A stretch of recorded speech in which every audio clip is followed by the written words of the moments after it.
I found tampons in my husband's car. I wished he had been unfaithful to me instead, so that my kids wouldn't have had to go through this. I am a 29-year-old female who has been with my 30-year-old husband for 7 years, married for 4. I've never had reason to suspect he was unfaithful to me or even remotely dissatisfied with our marriage. He likes to joke that we're still living the honeymoon phase, nearly 5 years, and 2 kids in.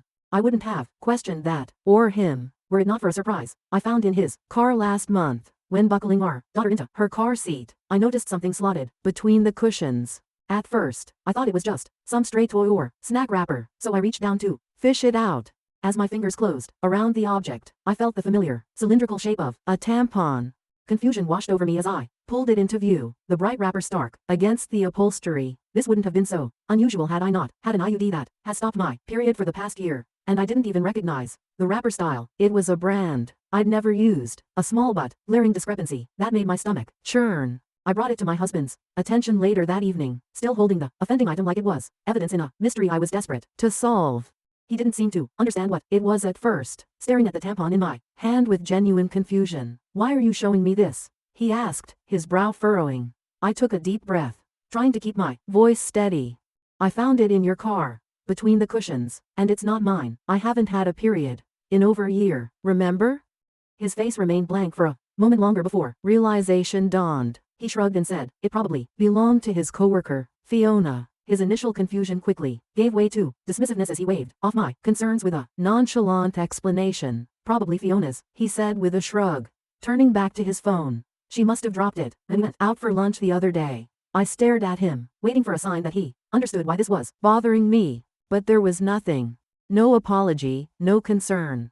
Just a casual dismissal. It was as if the tampon was no big deal, and I was overreacting. His indifference felt like a slap in the face, leaving me reeling and questioning everything I thought I knew about our marriage. It's not uncommon for my husband to carpool to lunch with his coworkers, and we're both fairly close to Fiona and her husband. The thought of my husband carpooling with Fiona and her husband had always been a non-issue. They were friends after all, and it wasn't uncommon for them to share rides to lunch. In fact, we often socialized as couples, spending weekends at each other's houses for barbecues or movie nights. Fiona and I had even bonded over shared experiences, like the challenges of balancing work and family life. Our kids played together, while we chatted about everything from the latest office gossip to more personal topics. It made sense, considering how often they carpooled. I reassured myself that the tampon could have easily slipped out of Fiona's purse during one of these outings. No big deal. Maybe it fell out when she was grabbing her phone or wallet, getting jostled around in the process. No big deal, right? It was just one of those little accidents that could happen to anyone. I brushed it off as a harmless mistake, convincing myself there was no need to worry. After all, our friendship with Fiona and her husband was solid, built on years of trust and shared experiences. There was no reason to suspect anything out of the ordinary. So, I pushed the unsettling discovery to the back of my mind, determined not to let a small, easily explained incident cause unnecessary drama. I put it out of my mind until we had dinner with Fiona and her husband a couple weeks later. I had sincerely wanted to believe my husband. I just couldn't get over the way it had been tucked in the seat, and how my husband had seemed not to have any regard for it whatsoever. Maybe playing dumb. I don't know. I did something that I now feel kind of crazy for doing. I faked an emergency and asked Fiona if she had any tampons while we were out together. She handed me one almost identical to the tampon I'd found in our backseat, and I breathed a sigh of relief. So the tampon there was probably the same tampon here, and in all likelihood, there was an innocent explanation as to why it had been left in the backseat in the first place. I thought I'd seen the last of the out-of-place feminine hygiene products until I found another tampon this morning, this time in my sock drawer. I feel physically ill at the thought of my husband having an affair, and even more nauseated at the thought that the woman might have left these tampons out for me to find. If it was my husband's coworker, why would she give herself away by offering me one the other night? In any other situation, I would want to talk to my husband about this, but I feel too sick and embarrassed to approach him with what I found. Contemplating every possible source of 2 tampons has been my personal hell for the past few weeks, but I wanted to share an update. Shortly after posting here, I told my sister what happened. The tampon in the backseat, and the sock drawer, my husband's cluelessness, the tampon from Fiona, and all the things I suspected but didn't want to believe. We compared tampons. Save for the backseat one, I had already discarded, and they were a match, just in different absorbents. I hadn't left either in a place where my husband or daughters would have found them and moved them around. My daughters didn't know what they were or where they had come from. My sister was convinced it was Fiona, either pucking my husband, pucking with me, or both. Direct confrontation of either party still seemed like a bad idea, so she suggested inviting Fiona and her husband over for our Labor Day barbecue. Unfortunately, they already had plans. My sister and I agreed that it was too soon for cameras without any other evidence, so it was just a waiting game from there, watching my husband for any changed behavior. There was none. Our house for any misplaced foreign items. There were none. And even the girls for any new friends they might have met. My sister's husband was adamant on this last point, and partly why he was inclined to believe that the tampons were harmless. If anything had been happening in or around our home, he said, it would be nearly impossible to keep it from me and the girls, since my husband was the one taking them to and from daycare and most other activities during the week. I felt a good bit of consolation in that. It wasn't until my younger daughter, Tuyo, came down with something last week that I felt any differently. I wanted to be the one home taking care of her, but my husband insisted that I stay at work while he stayed home with her. I was okay with that. My sister and her husband figured it was a good sign that he would take the time off at a moment's notice, and at that point, we were all already beginning to put the tampon fiasco behind us. By the third or fourth day, I was just happy to see a near healthy child and a husband who was helping see her through it. Toward the end of that week though, I came home to something strange. The toddler that I'd left that morning in an old PJ set was now dressed in a onesie I'd never seen before, with a tiny clip in her hair. I can't say I have the sharpest memory, but I have a pretty good sense of what my kids wear on a day-to-day basis, and particularly what kinds of clothes they wear. I'd sworn off the full-length sleepsuits with snaps across the front long before we'd ever had our second. The long snaps are just a pain in the ass and a no-go for efficient diaper changes. IMO. It's just not something I would dress her in, and my husband knows as much. He doesn't plan for or buy the girls' clothes, and he certainly doesn't accessorize them. So I was bewildered and kind of floored at the thought of someone around our sick child without my knowledge. I didn't think twice, and I went straight to my husband to ask if anyone had been over to see him or the girls. He seemed confused, like before, and asked me why I would think that it had just been him and the kids all day. I asked him again if someone had so much as stopped by to say hello, and he denied it. He told me to calm down. I might have lashed out and come forward with the accusations right then and there. But our older daughter was in the room, and she sensed something was up. In a calmer voice, I asked him a third time if anyone had been around our children, and my husband swore that the girls hadn't been around anyone but him. He also denied buying new clothes or doing anyone's hair. With our daughter in the room, and my emotions all over the place, I decided to leave it. I couldn't make sense of it then, and it hardly seems clearer now, after I've driven myself half crazy with explanations that aren't adding up. After nearly losing my mind over a hair clip and a onesie, I realized I wasn't getting anywhere with the accusations and half-baked guesswork. I'd gotten so absorbed in the paranoia and misery of my situation that I wasn't sleeping, eating, or caring for my kids the way I should have been, and I wasn't getting any answers. So I decided to pull the trigger on the hidden cameras and have them shipped to my sister's house, with my brother-in-law agreeing to help with the install setup over at mine. Before the cameras were ever delivered though, I got my long-awaited confirmation last week. The day began like any other weekday morning. In our bustling household, my husband and I rushed around, trying to corral our two energetic daughters into their school uniforms, all while attempting to grab a quick bite to eat ourselves. Despite the chaos, there was a sense of camaraderie in the air, as if we were all in this hectic dance together. Once the girls were dropped off at school, my husband and I went about our respective work days, counting down the hours until we could reunite with our little ones. But there was a strange feeling that I couldn't shake off, no matter how hard I tried. And it only intensified when I received a notification on my phone while at work. A ring notification, motion at the front door. I clicked on the video clip, half expecting to see the usual delivery person or neighbor passing by, but what I saw left me stunned. There on my doorstep was a young woman leading my daughter into the house, hand in hand, with my husband and other daughter close behind them. My heart hammered in my chest as I watched, my mind struggling to comprehend what I was seeing. The girls were supposed to be in daycare, and my husband was at work. The woman, as far as I knew, was living 2 states away, with a court order keeping her there. Yet here she was, in our home, with my husband and children. A wave of panic washed over me as I scrambled to make sense of the situation. Was this some kind of mistake? A misunderstanding? Or was there something more sinister at play? I felt a knot form in the pit of my stomach as I realized that the answers to my questions might be far more troubling than I ever could have imagined.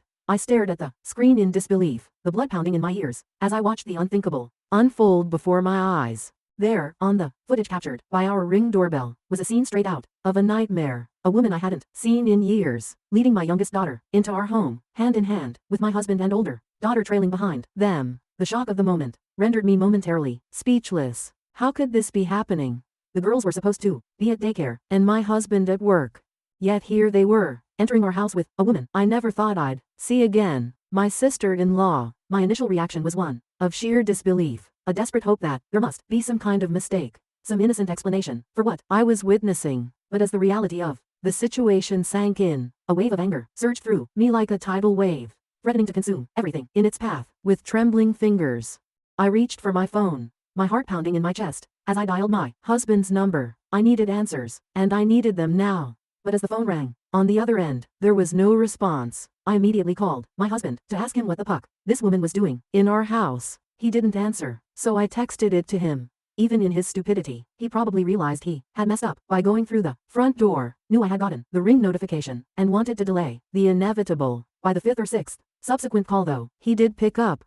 The woman on the camera was my husband's sister. As I would come to find out later, she was the likely source of both tampons, the onesie, and the bow. She is also registered as an individual with a history of abuse and a recovering addict who spent the better part of her adolescence and young adulthood coercing the silence of another one of my husband's family members after she had abused them. I hadn't seen or heard from her in years, and from the way my husband talked about her, I didn't expect I ever would.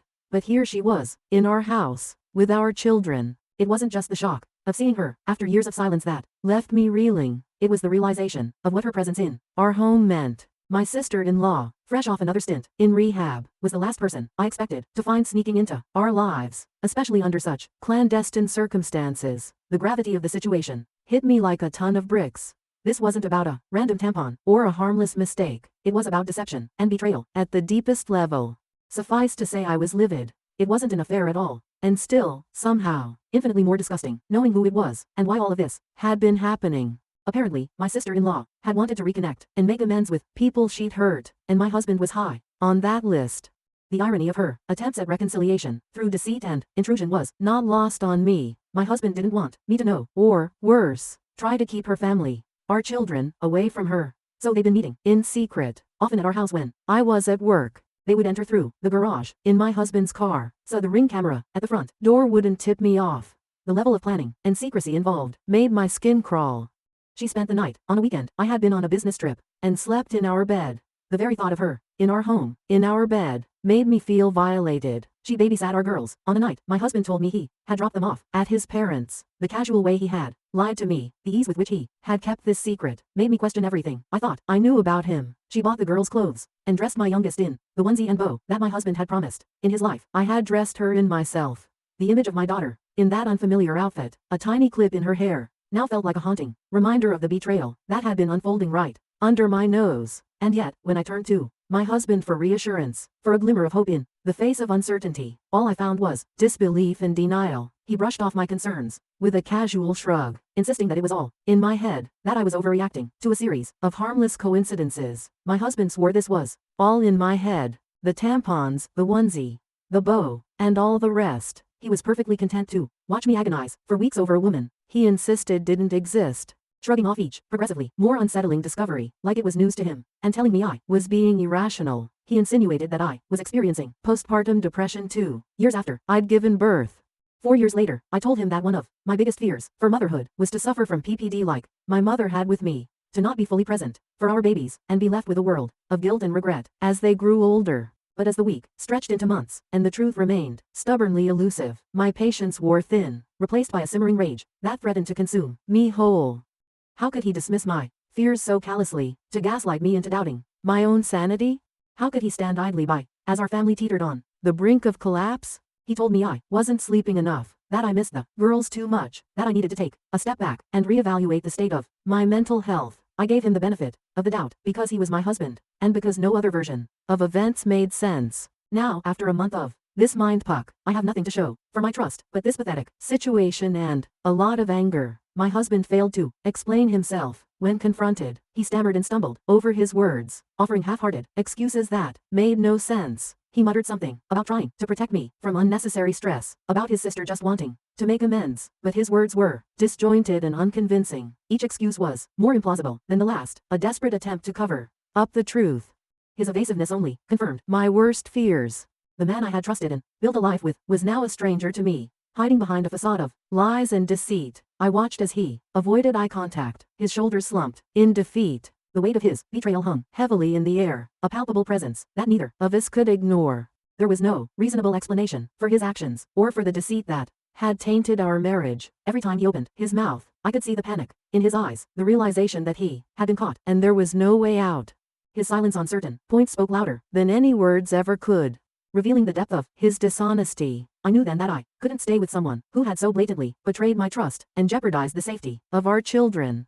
The thought of my daughters being exposed to such toxic secrecy and manipulation was unbearable. I had to prioritize their well-being, and that meant making the hardest decision of my life. With a heavy heart, I told him it was over. The look of shock and desperation on his face was almost pitiable, but it couldn't erase the damage that had been done. I walked away, determined to protect my children from any further harm. I decided to end the relationship and file for divorce. The decision was both heartbreaking and empowering. It was devastating to acknowledge that our 7-year journey together had come to such a bitter end, but it was also liberating to take control of my life and prioritize my well-being and that of my children. The divorce process was long and grueling. Each step felt like a new battle in an endless war. There were countless court sessions, each more draining than the last, where I had to relive the pain and betrayal over and over again. My husband fought me every step of the way, refusing to accept responsibility for his actions and attempting to paint himself as the victim. His determination to contest every detail made the process even more exhausting and emotionally taxing. In court, I detailed the discovery of the tampons, the hidden meetings with my sister-in-law, and the lies my husband had told to cover his tracks. I showed the ring footage, which captured her entering our home with my children, and provided testimonies from my sister and brother-in-law to corroborate my claims. However, the court needed more than assumptions about my sister-in-law's character. They required concrete evidence of her past and present behavior, which was not easy to obtain. Despite these challenges, I remained focused on the bigger picture. I emphasized my husband's deceit and the breach of trust, which were undeniable. The court recognized the complexity of the situation and the emotional turmoil it had caused. After months of legal battles and countless court sessions, the court ruled in my favor. I was granted primary custody of our daughters, with my husband receiving supervised visitation rights. The judge acknowledged the need for a stable environment for the children, considering the deceit and the potential risks involved. Looking back, this ordeal taught me several valuable lessons that I hope others can learn from. Trust is the foundation of any relationship, and once it's broken, it's incredibly difficult to rebuild. Always listen to your instincts. If something feels off, it probably is. Communication is key. Address issues head on rather than letting them fester. Most importantly, never settle for less than you deserve. My children and I deserve a life free from deception and betrayal, and I am committed to building that future for us. In your opinion, what do you think about this story? Please leave your comment below to let me know. Thank you for watching. If you haven't subscribed yet, please do so and hit the notification bell to stay updated with more shocking real-life stories happening around you.